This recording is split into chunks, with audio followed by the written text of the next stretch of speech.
A pool player learns that in order to win, sometimes you first have to lose. Join us as we chat about the best billiards game for teens, bus station bathroom attendants, and cameramen jumping the line. Then we find out if the hustler stands the test of time.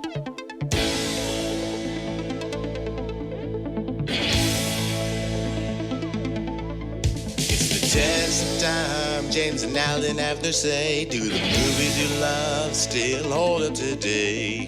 James says gladiator with a glut, and Alan says as a father blah blah. It's the test of time, James and Alan have to say, do the movies you love still hold up today? Test of time, James and Alan have to say, do the movies you love still hold up today?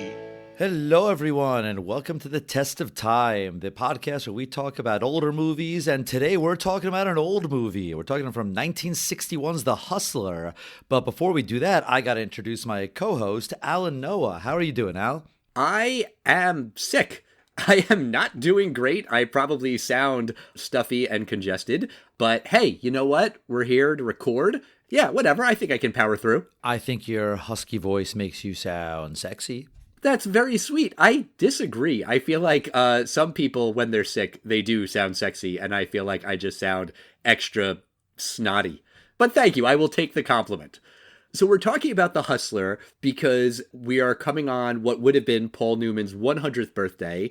He was born on January 26, 1925. This episode comes out on January 24th, 2025. By the way, I'm usually the guy who finds these dates and anniversaries and things. You put this one on the list. Where did you find this? I've kind of wanted to do The Color of Money, which I had seen before. I've never seen The Hustler before, so I kind of want an excuse to do it. To be honest, I was like, well, it's the 64th anniversary of it. It's not really an anniversary of The Color of Money. That's an even number. But then I just kind of looked up, what's Paul Newman's birth date? And it turns out it was 1925. So here we go, 2025. That's what it is. Perfect. I absolutely love it. And this movie and the sequel are both about pool. And I used to play a lot of pool in high school. My friends and I were nerds. We were not invited to parties. We didn't have fake IDs. We didn't go drinking. We didn't go to bars. But quite often on weekends, we would go to the pool hall in Rockville Center and just spend hours shooting pool. You played a lot of pool when you were a teen too, right? Oh, yeah, absolutely. You're not going to play a big sport at night, but pool is the closest thing to it. And it's the kind of thing you could play with 2, 3, 4 people. And if you have more than 4 people, you split across a couple tables. And it's one of the very few things that's kind of always open. And there was a cheap night to go. For us, it was we went to a place called Holly's.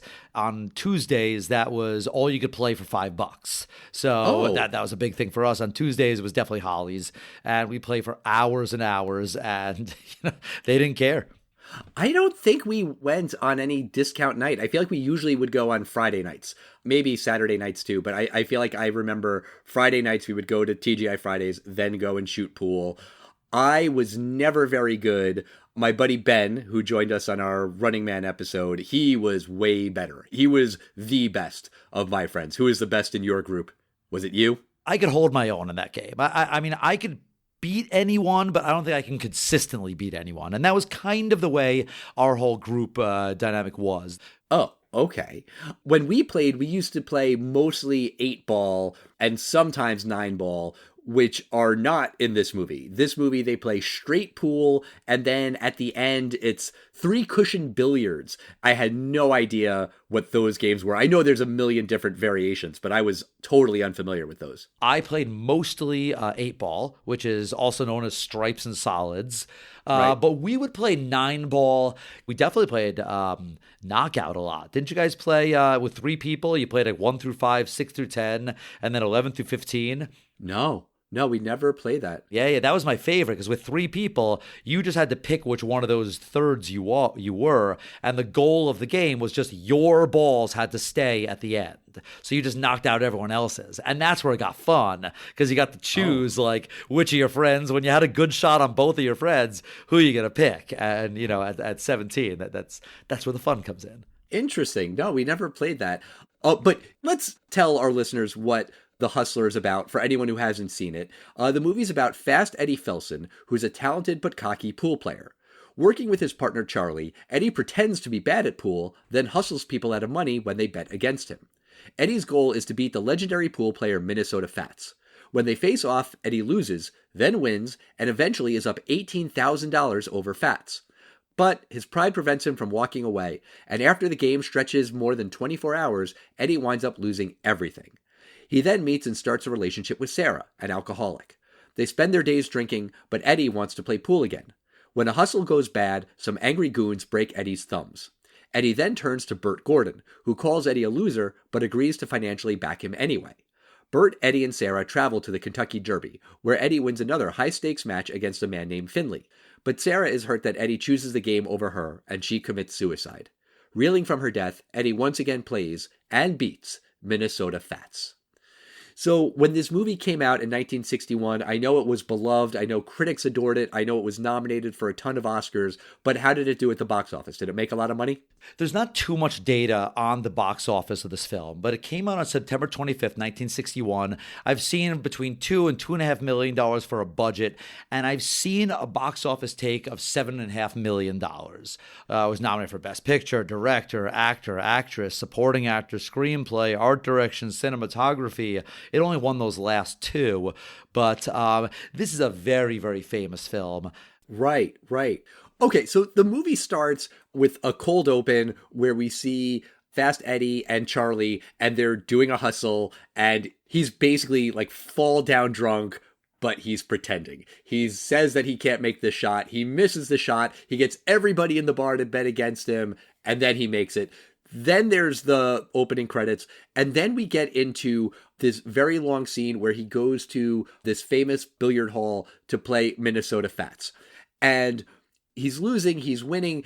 He winds up being up $18,000. I looked this up because I was curious. And, you know, there's those calculators where you can see what how much money was worth it from different times.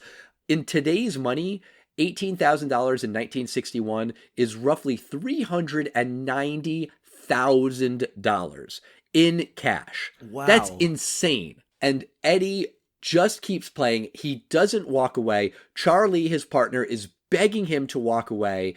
And I realize this is going to sound weird, but to me, the fact that Eddie wouldn't walk away seemed really out of character. And that doesn't make any sense because this is basically the second scene of the movie. So we don't really know a lot about his character. But from that first scene, we do see that Eddie is a good hustler. And when he arrives at this famous pool hall to play Minnesota Fats, he knows who Minnesota Fats is. Everyone knows who Minnesota Fats is. Minnesota Fats is the best pool player in the country. But also, everyone knows about Fast Eddie. He has a reputation too. So that means that people know that he's a great pool player.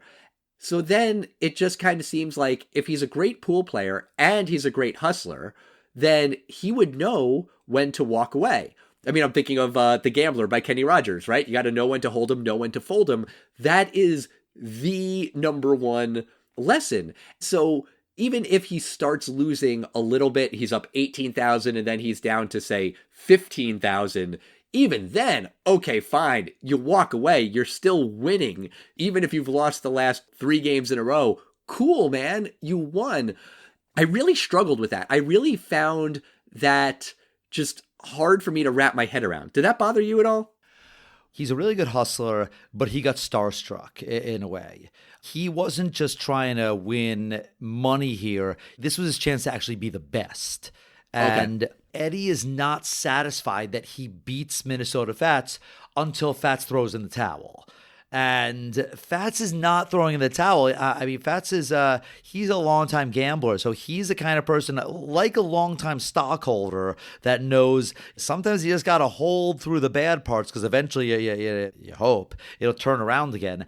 That's all Fats was waiting for. He was waiting for that moment when he would break him and he'd just get all of his money back. You're right that Minnesota knows that he can outlast him. He has more endurance, even if Eddie has more skill.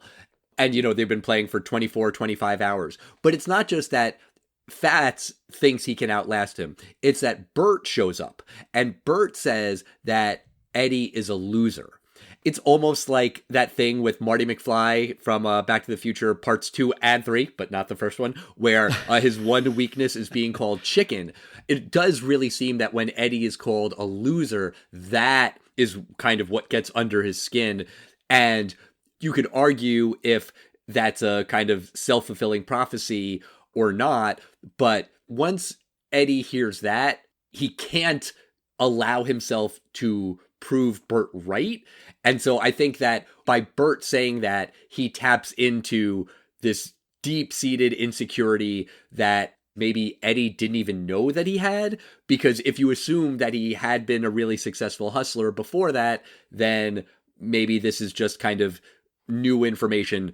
But I think I just kind of wanted a line, maybe from Charlie, who's his partner in the beginning of the movie, to say, this is what happened in Boise. You can't get upset when someone calls you a loser, or you have to know when to walk away. It's not like that time in Tuscaloosa or whatever. I just wanted to know if this was a thing that happened to Eddie before.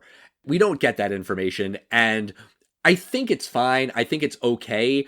It did just kind of stick in my head at the beginning part of the movie, because really, it's 36 minutes into the movie before you get to a different scene, other than the cold open, the credits, and Eddie playing Fats. That is over half an hour of really two scenes in the movie.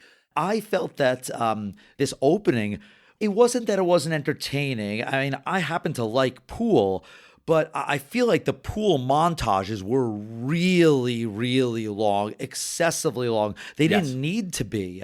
This opening 36 minutes could have been, I would say in a modern film, a quarter of the time. It probably would have been 9 minutes. Yes. And the montages, they do this thing where they kind of have these half dissolves where you see the faces and the pool, and then sometimes you see a different face kind of all semi-dissolved on top of each other. It was kind of making me nauseous. I mean, I'm sick, so maybe that played a role in it, but it was a little too much.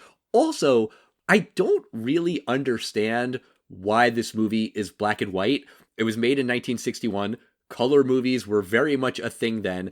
I assume that there was a reason, a stylistic choice, that the director Robert Rosen made to film in black and white, but I genuinely don't know what it is. And I found it hard to follow the pool games because I can't tell which is the cue ball and which is the 8 ball and which is the 10 ball and everything because, they have color in real life. And I found that a little distracting too, to just be able to follow it. That's a fair criticism. I don't think it really required you to follow specific billiard balls, probably for that reason, because it would be nearly impossible. Yeah. I don't know why this film was black and white, but I did read in some of the background that there was some production issues and it was hard to get made. And my guess is that in the early 60s, it's probably cheaper to do black and white at that point. That's my guess. I don't know that for a fact. Okay. Well, let's get into Eddie's relationship with Sarah. He meets her at the bus station. By the way, this is totally random, but he goes into the bathroom and there's a bathroom attendant at the bus station, which I thought was really funny. I mean, like the grossest bathrooms in the world are at Penn Station or Port Authority. So like the idea of there being an attendant who will get you a towel just kind of made me laugh. I think that is my least favorite thing ever in my history of going to bars and clubs and whatnot. I hated the existence of bathroom attendants. I was just like, I didn't hate them. I was always like, oh God, I just hate that this job exists, that this guy's got to be in this bathroom. I mean, I've worked in terrible offices, but I can't think of any worse office than a men's room. That's literally where you work. But Sarah, I really found to be a fascinating character. Right out of the gate, she's a drunk. You can tell, then she tells you that she's a drunk. She says that she lies when she drinks. She goes to school on Tuesdays and Thursdays because she has nothing else to do on Tuesdays and Thursdays, even though Eddie's like, you look too old to be in college. And she says, yeah, I am. So, and out of all the characters in this movie, she is self-aware, where Eddie is kind of struggling. Is he a loser? Is he a winner? Bert is pretending to be Eddie's friend, but he's really only cares about himself. Sarah knows who she is. She is very honest about who she is. She admits, yeah, I'm a drunk. All I want to do is drink.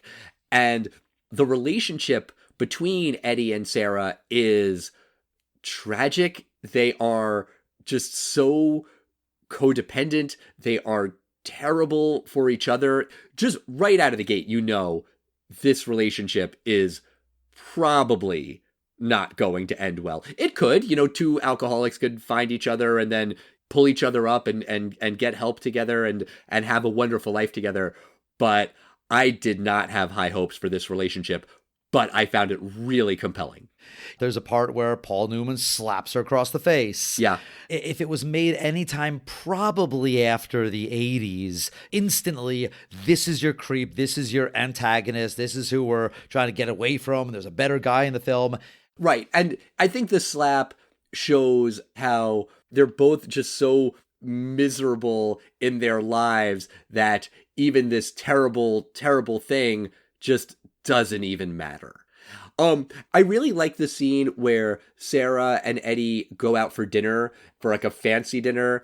You see that it's this French restaurant that they've walked past many times before that in the movie, but they finally go in and have a nice dinner, and they're drunks, but he orders the sherry, and Eddie is kind of surprised when the waiter shows him the bottle. He doesn't really know the ritual of looking at the bottle and then you nod and then you do a taste. Although they don't do a taste of the sherry, but he just looks completely shocked at the guy showing him the bottle. This is a random thing, but I'll bring it up because you've said before that you like when I tell you about these kind of industry terms. They break a rule in this scene. The cameraman jumps the line. Have you ever heard of the 180-degree rule? No, I know jumping the shark. Okay, yeah, that's a different thing. But jumping the line basically means breaking the 180-degree rule, where at the first part of the dinner, Eddie is on the left side of the table and Sarah's on the right side. And then halfway through dinner, they switch. So basically what that means is the cameraman goes 180 degrees. He goes to the other side of this imaginary line, and he is filming them from the other angle. So now Eddie is on the right side and Sarah's on the left side. The reason that that rule exists is because it's confusing. It's disorienting to the viewer. And the reason I noticed it was because I was confused. He was on one side, and then halfway through the scene, he's on the other side. And I was like, wait, what just happened? Did they go to a different restaurant? Did they have dinner at one place and dessert somewhere else? But they're very clearly at the same restaurant. She's in like this big, huge, oversized chair. It's the same chair, but I was thrown by it. And you can sometimes break that rule for a reason. I don't really think there was a reason in this movie. If there was, I missed it. But there you go. Okay, I believe you. Jumping the line, I get it. I get it. I get it. I see what you did there. Shake, Sinora, shake your body line. Well, hey, if we're going to do a sing-along, you know what song I've been singing all week since I watched this movie? Diva by Beyonce. You know that one? No, and why is it from this movie? She goes, a diva is the female version of a hustler, of a hustler, of a hustler. So just thinking about the hustler made me sing that. But at this dinner scene, Sarah is furious with Eddie because he says that he's only leaving town for a week with Bert, and she doesn't believe him, and she decides to go along with him, presumably because she figures that if she doesn't, she'll never see him again. And knowing what happens to her in Kentucky, you know, this is a tragic decision. It's a terrible decision. I wonder if she was right. If she had just let him go, if that would have been the end of the relationship, would he have come back? Would he have not? We'll never know, but I understood where she was coming from with that fear. I think you can make the argument that if she doesn't die, let's say they just kind of split up at that city and she goes her way and is like, oh, yeah, I'll come back to you.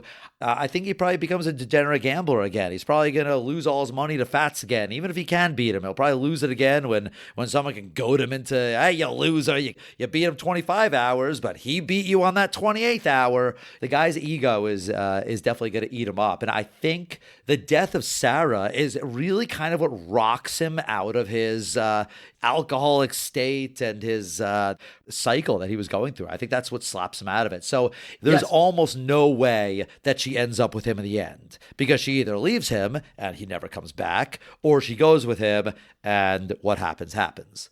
I think you're 100% right. Sarah does need to die for this movie to work and for the ending to make sense and for it to be effective and for Eddie to come full circle. But I want to talk to you about her death because it is ambiguous. We don't really see what happens.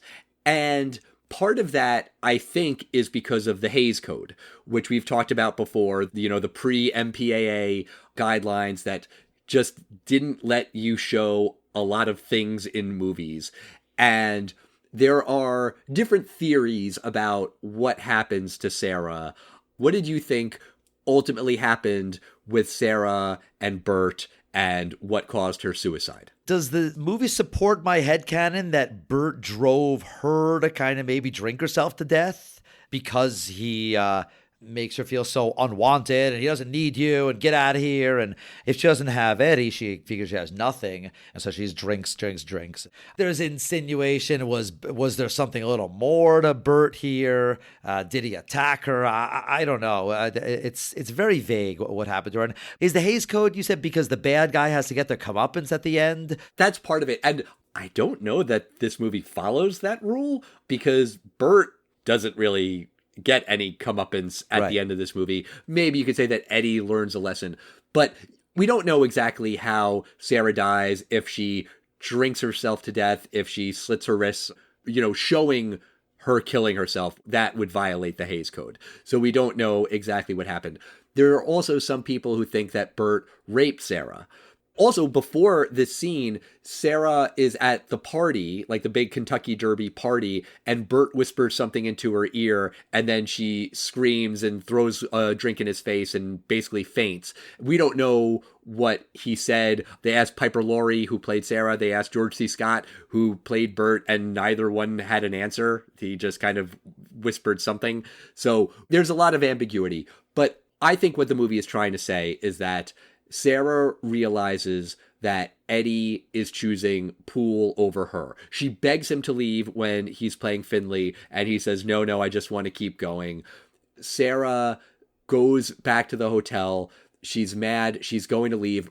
Bert gets to the hotel before Eddie. He gives her some money to take a bus home. She makes a remark about leave it on the nightstand because that's how it's done, which I interpreted as a reference to she was calling herself a prostitute. Then she goes into Bert's room. I think what she's doing in there is sleeping with him, probably under the assumption that if she sleeps with him, he'll either leave Eddie alone, or maybe he'll keep backing him, or he'll protect him in some way. There is a line before that where Sarah says that he's like a Roman and he has to conquer everything and he has to take everything. He wants it all. That, to me, implied sex. So I think Sarah sleeps with Bert and then realizes that she has just lost everything. She has nothing to live for, and then kills herself. She writes a suicide note on the mirror, which is just 3 words, perverted, twisted, and crippled. And is she referring to Eddie because he was crippled? He had his thumbs broken. Is it herself? Is it Poole? Is it Bert? I kind of think it's everything. That's how she views the world, is perverted, twisted, and crippled. From a test of time perspective, I think it's fair to say that if this movie came out today, we would know more about what leads to Sarah's death, just because you could show more, you could explain it a little more, and you wouldn't have to leave it ambiguous. It doesn't really bother me that there are some of these holes that we have to fill in. My version of it feels right to me. Maybe people feel differently, and that's fine. But yeah, I think that it was ambiguous kind of because it had to be. Well, so Bert says something at the end to Eddie when they're talking about Sarah and what happened to her. He's like, yeah, if it didn't happen here, it would happen in the next city or the next city after that.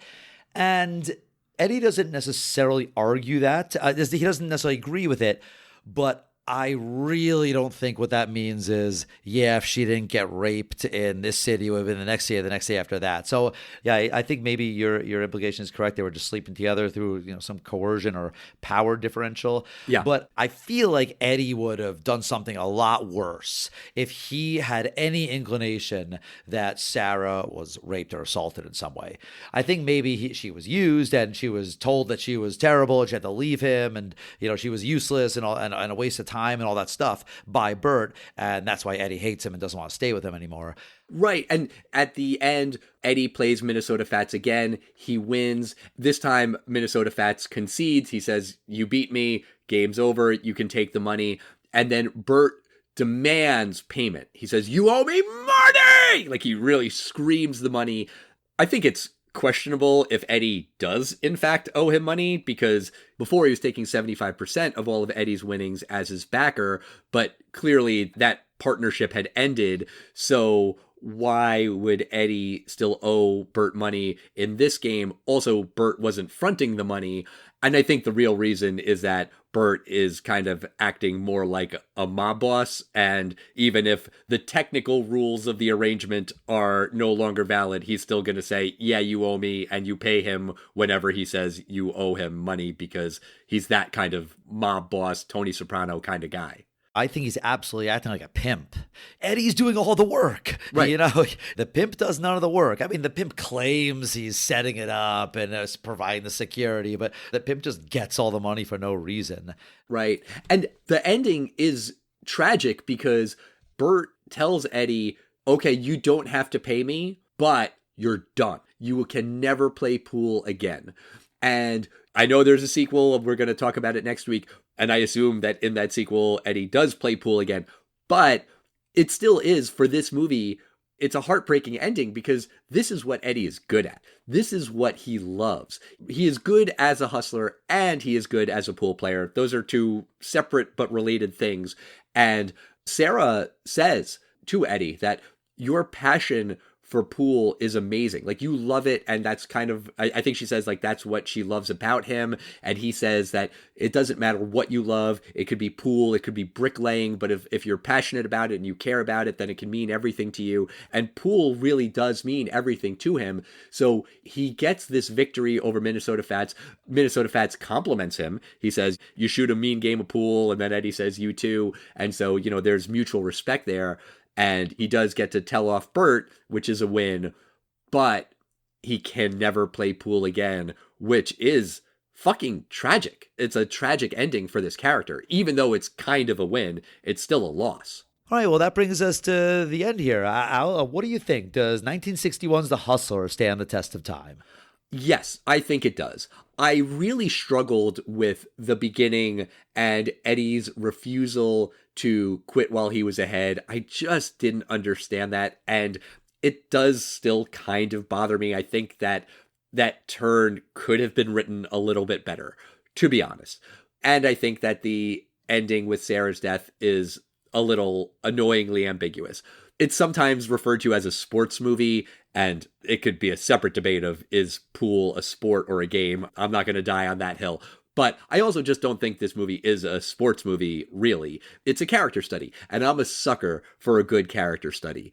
And apparently, from what I've read, this was kind of not really a thing in 1961. Roger Ebert wrote something about how this movie really challenged the audience in a new kind of way, where it wasn't just a happy-go-lucky story. It is a dark, depressing, miserable story. It's heartbreaking, it's tragic, and you really see what makes Sarah tick. You really see what makes Eddie tick. Bert is more straightforward because, he only cares about money, but really diving deep into Sarah and Eddie, I found riveting. The first part of the movie with him hustling and then playing Fats, that was a little slow. But once Eddie and Sarah meet, I was really invested in these characters, in this story. I wanted to see what was going to happen. I was rooting for them. I didn't really have high hopes for the two of them.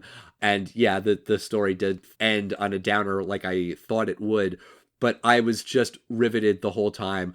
Paul Newman is amazing. Piper Laurie is wonderful. I know she was also the mom in Carrie. I haven't seen that movie in ages. George C. Scott, I think, is next level amazing in this movie. Do you remember what other movie we saw him in? Atticus Finch. Isn't he in that one? I don't think so.